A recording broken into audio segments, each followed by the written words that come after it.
مروان موسى وعفروتو اتجننوا ونكشوا 15 رابر في تراك منوعات 2019. بابلو وويجز وسانتا وشاهين وشهاب ومهاب وكريم اسامه وتركو وتوريتو وفليكس وزازا وليجاسي وام سي امين وباتيستوتا وموسى سام، واهم واخطر اسم طبعا اخر واحد مش هدسه وما تهزروش روش زيتوج.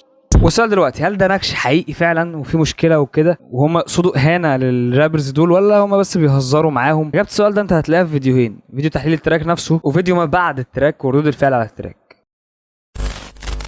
طيب بعد التراك بتاع امبارح كان صعب ان انا اكتفي بالفيديو اللي هو تحليل التراك، لان كان في ردود افعال وكان في توابع كتير، اهمها ان في تراكين نزلوا في نفس الليله وهم تراك لليجاسي وتراك لديزل اوزي، ودول التركيز الاساسي للفيديو النهارده. بس الاول هنتكلم عن المشكله او التراك بتاع عفروتو ومروان موسى، واللي بالمناسبه التراكين التانيين ما لهمش اي علاقه بيه على الاقل من وجهه نظري، وهقول لك ليه لما نيجي نتكلم عنهم. وبالمناسبه برضو احنا مش هنشرح التراكين ولا هنحللهم بربر، فلو انت مستني ده انا اسف، ده مش الفيديو اللي انت بتدور عليه، عشان بس الكومنتات اللي هتقعد تقول انت ما حللتش التراكات. انا مش هحلل التراكات دي لان زي ما قلت مش شايف ان لها علاقه، وهوضح اكتر وانا بتكلم عن التراكات دي. بس اللي عايز اتكلم عنه النهارده هو التراك بتاع امبارح، تراك مروان موسى وعفروتو. هل الفيرس الاخير كان نكش ولا كان هزار مش اكتر؟ عشان نجاوب على السؤال ده لازم نعرف الاسامي اللي اتنكشت، هل هي اسامي ينفع تهزر معاها ولا لا؟ بمعنى ايه؟ هل الاسامي دي هم اصلا صحاب مع مروان موسى وعفروتو فهم بيهزروا معاهم، ولا هم في بينهم مشكله ففعلا هم بيهنوهم او بينكشوهم يعني من باب الديسنج؟ الصراحه مفيش اجابه محدده للسؤال ده، لان الاسامي اللي اتذكرت اسامي عايمه قوي، اسامي كتير، 15 اسم. ال 15 اسم ما لهمش اي علاقه ببعض، ال 15 اسم مش كلهم صحاب مروان موسى وعفروتو، يعني ممكن نستثني اسامي معينه خلاص دول صحاب مروان موسى وعفروتو وخلاص الموضوع هزار، وده احنا اتاكدنا منه لان الناس دي شيرت التراك وهزرت على الموضوع، فسواء ده اتفاق او لا عموما هو هزار. اسامي زي مهاب وشاهين وطبعا زياد زازا وكريم اسامه، الناس دي كلها هزرت وغيرهم يعني. في اسامي ما ردتش زي مروان بابلو، وما اعتقدش ان هو هيرد، لان مش منطقي ان اصلا يكون النكش لبابلو بجد، لان الدس ده جاي بعد بالظبط اسبوع من فيديو انا كنت لسه عامله بقول فيه ان هم اتصالحوا، وانا بقول كده بناء على بوستات نازله وعلى بابلو بيعمل كومنت لمروان موسى ومروان موسى مشغل تراك لبابلو، فالدنيا زي الفل. فهنا باين قوي ان بابلو في نفس الجنب بتاع الهزار ده، مش حته ان هم مثلا بيهنوه او بينكشوه. واللي ياكد كده البار نفسه اللي كان على بابلو.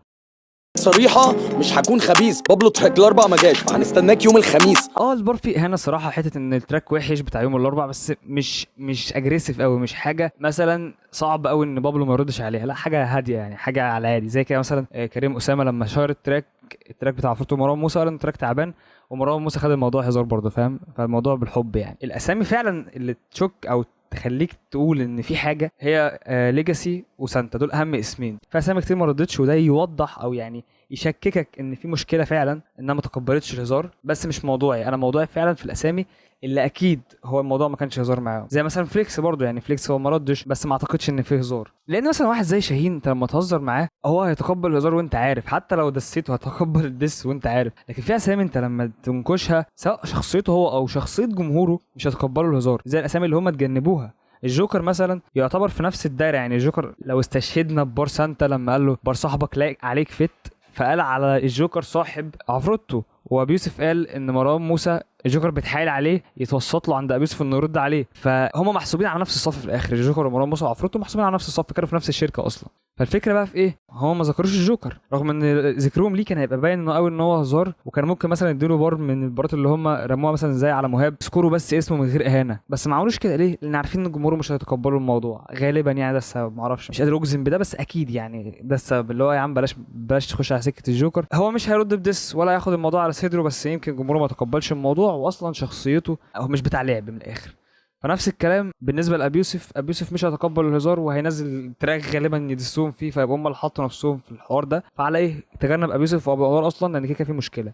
السؤال بقى ليه سانتا كان في نكش عليه؟ ده اصعب سؤال فعلا في الحلقه دي، انا مش هقدر اجاوب عليه، بس انا متاكد ان الموضوع هيوضح مع الوقت، فعشان كده انا مش مستعجل وهسيب الايام توضح سواء سانتا هيرد بنكش ولا هيرد بتراك مثلا زي ما هو قال ان هو هينزل تراك بعد ما الدس ده نزل. فغالبا هو واخد الموضوع جد، او ممكن يبقى عامل مفاجاه وينزل تراك يهزر برضه، مش عارف، بس اللي انا متاكد منه ان سانتا عموما المباريات اللي كانت عليه وخصوصا لانها كتير هي ما كانتش هزار. للمجال اتطفى المستوى انخفض، ده حتى سانتا ساب الراب وده تراكات لفلافا. وغالبا اصلا وانت بتتفرج على الفيديو ده سانتا هيكون نازل ديس او تراك يعني معرفش غالبا، وانا عارف ده وهنزل برضو الفيديو الاول لان انا مش عايز اضغط نفسي في ديس سانتا لما ينزل او تراك سانتا لما ينزل، هسيب لنفسي يوم كامل احلله، فاعتبر الفيديو ده تصبيره او تحليل لغايه لما نوصل ديس سانتا او تراك سانتا ايا كان اللي هيحصل. وبمناسبه سانتا ننقل بقى من كلام عن التراك ده خالص ونروح لتراك او ديس ديزل اوزي الجزيره 4. الجزيره 2 والجزيره 3 كانوا ديسات وكانوا على المكسيك وكذا حد تاني، بس يعني التركيز كان على ابي يوسف وكان على ابو الانوار وكمان كان على سانتا. فسانتا من اكتر الاسامي اللي كان ديزل اوزي بيدسها في الدسات بتاعته اللي كانت بتبقى شامله السين كله اصلا. المال ده فانتو في ملبن ساعد صالح جالكوا الملجأ ميمو ما يشرفش ابوه راح ابوه متبني سانتا. بس كان بيبقى باين قوي ان هو مركز فاهم، عرفت اللي هو مستهدف سانتا، انا عايز ادخل بيف مع سانتا. لو فعلا دماغ ديزل اوزي ان هو عايز يدخل بيف مع سانتا لان هو بيدور على حد جامد ينزل قدامه بيف عشان يعمل اسمه قدامه، وده اللي شفناه لما لس الغوريلات. فانا بحب ده الصراحه وبحترمه رغم ان برضو ما بحبش المشاكل من اللا شيء. انا مقتنع ان الراب ثقافه وان الدسات عادي مش شرط يكون ليها سبب، بس مش 3-4 دسات بدون سبب. خلاص انت اتعرفت بالحته دي جامد، بس برضه في نفس الوقت مش عايز ابقى منافق لان في كتير بيعملوا كده وبيبقى عاجبني. وكمان عشان ديزل اوزي كان جامد في تراكات تانية فهو مش بس واقف على حته الدسات او مش بس بيعمل دسات، هو بيعمل كمان تراكات جامده، فهنعدي الموضوع هنعدي حته السبب اصلا. ولكن اللي انا خدت بالي منه في الدس ده ان هو بيقول ان سانتا نكشه، والحقيقه انا مش شايف النكش ده. عموما نبص على التراك ونرجع تاني. مش هسمع كيل وكن جبت تورته كبير بسن وده مفكر زوم فاكسين عندي. التراك ده فيه الغاز كتير جدا بالنسبه لي، وده اللي مخليني مش عايز احلله، عايز اتقل عليه، عايز الايام توضح لي هو بيتكلم عن ايه، عايز اسمعه كتير واسمع تراكات تانية معاه كتير لان التراكات التانية هي اللي هتوضحه، هو مش هيوضح بنفسه، لا انت لازم تسمع تراكات ريليتد او تراكات مثلا الدسات القديمه بتاعت ديزل اوزي والدسات بتاعت سانتا والتراكات بتاعت سانتا عموما يعني قصدي، والتراكات بتاعت كذا حد تاني عشان تفهم النكش رايح على مين. فلا عايز دراسه الموضوع، مش عايز ان انت بس تطلع تتكلم عن البار فهمته او ما فهمتوش، لا في الغاز كتير جدا في التراك هتوضح لما اقفش حاجه من التراك ده. بس لا انا مش عارف اوصل فعلا للنقطه، في نكش كتير فاهمه بس هي القصه ان انا مش متاكد وان انا في حاجات تانية اهم انا حاسس ان انا مش واخد بالي منها. عشان بس اصغر كبراتها ومن صغري كبير انا مش بتفتش يا منتش جيب بضرب. وعشان بس اصغر كبراتها طبعا هو من اول ما ظهر وهو بيدس كل الرابرز اللي في الراب سين من كبيرهم لصغيرهم، فهو بيقول ان هو كده ما عندوش كبير، مالوش كبير يعني عموما، فبسبب كده هو الكبير بقى من هو صغير. داخل طار في فتش انت ليه اتلبشت عشان بيتش مزعطك شيست وكلبش. بعدين عن الفنات الجامده قوي في التراك ده الصراحه واللي مخليني لازم اتكلم عنه حتى لو عدى اسبوع هتكلم عنه لان هو بجد تراك جامد. حته اتلبشت والبيتش هو بيعكس الحرف في الرايم ودي حاجه هو مشهور بيها اصلا، بس يعني بتخلي البار جامد قوي الصراحه. يعني مثلا اول بار خالص كان بيقول ايه لقب عمدة جيل شباب المعده بتتزايق جبت وجبه فري. لقب عمدة جيل يا شباب المعده، عمده ومعده، لا مش صدفه فاهم. فالمهم اجيبك انت وتيمك كله تحت اعمل لي فيها تريك وظهره محني. بعيد عن الرايم الجامد قوي تحتي ومحني، بس طبعا عامل لي فيها دريك. واصلا البوستر بتاع التراك اللي هو بيتكلم عن دريك طبعا هو مش بيدس دريك، هو بيدس سانتا واللي كان عامل تراك اسمه دريك، فالنكش واضح وصريح باينه قوي يعني طبعا، ودي حاجه انا مش جاي اقولها لك انا عارف ان انت عارفها، بس انا بكلمك في النقطه دي بقى ان غالبا تراك سانتا هيبقى بيتكلم عن ديزل اوزي برضه. والصراحه يعني انا كل اللي متابعني عارف ان انا قد ايه بحب سانتا، بس اتمنى ان هو يرد على ديزل اوزي. اي نعم من باب التعب انا مش عايز ده يحصل دلوقتي او عايز يحصل على الهادي عشان مفيش وقت حرفيا عندي ان انا احلل البيف، بس مش مشكله نضحي وناخد اجازه. بس يعني بجد كفان انا هبقى مبسوط قوي لو سانتا وديزل اوزي دخلوا بيف، يا نهار ابيض يا جدعان على الجمدان. فاتمنى الصراحه ان سانتا يرد، بس الى ان يرد سانتا انا مفيش حاجه عندي اقولها لك عن التراك ده. ممكن اطلع لك كذا نكشايه بس زي ما قلت مش عايز احرق التحليل من غير ما ابقى ضامن على الاقل 80-90% من التراك. فزي ما قلت الالغاز الكتير اللي في الدس دي هتخليني ما اعرفش ان انا احله. هو اصلا مش دس يعني، بس عشان كلمه دس دي هو اصلا مش دس يعني، شيل البوستر وشيل البار اللي هو على دريك وحتى البار اللي على دريك والبوستر هو مجرد تراك فيه نكش. فتمام نيجي بقى لتراك ليجاسي. انا مش هتكلم عن اي حاجه في تراك ليجاسي، التراك واضح قوي ان هو كان فيه لهجه عنيفه او كان اجريسيف يعني، ودي حاجه احنا مش متعودين عليها من ليجاسي عموما. السر مش هحس بجلد جاي مع السلف بالديفنس بتش انا مش باخد الاسم.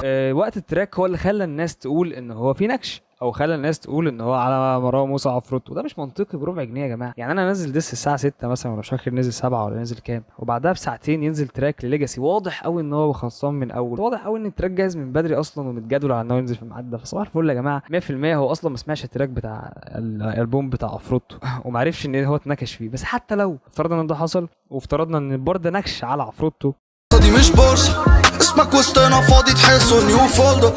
حته الفولدرات والديسكتوب اللي هو كان البوستر بتاع التراك منطقيه والله، بس اسمع مني بجد انا مش حاسسها خالص، او مش مقتنع ومش هقتنع ان هو بيدس او بيرد على النكش اللي هو اتنكشه، يعني مش منطقي يعني. بس عموما انا مبسوط ان في تراك نزل بالقوه دي من ليجاسي. انا كان بقالي كتير قوي ما سمعتش حاجه جامده من ليجاسي، او ما سمعتش حاجه كراب جامده من ليجاسي طبعا يعني. فحته ان هو رجع للراب تاني، او حته رجع ان هو يعمل تراكات جامده، اقدر اجي اخر السنه الاقي تراكات لليجاسي احطها في اقوى تراكات، فدي حاجه بسطاني. بس عموما زي ما قلت لك ما تستناش مني ان انا اشرح لك او احلل لك التراك واقول لك هو في نكش يمين، لان الكلام عايم بشكل مش طبيعي. انا ما بحبش احلل تراك كلام فيه مش رايح على حد بعينه، ودي حاجه في شخصيه ليجاسي. هو ما بيحبش النكش، ما بيحبش المشاكل، او هو بروفيشنال زياده عن اللزوم، اللي هو فاهم مش هعمل مشكله مع حد، ولو بدس حد او بنكشه مش هخلي الموضوع واضح ولا صريح. فانا ما بحبش ده الصراحه، او ما بحبش ان انا احلل ده، لان انا مش هنجم.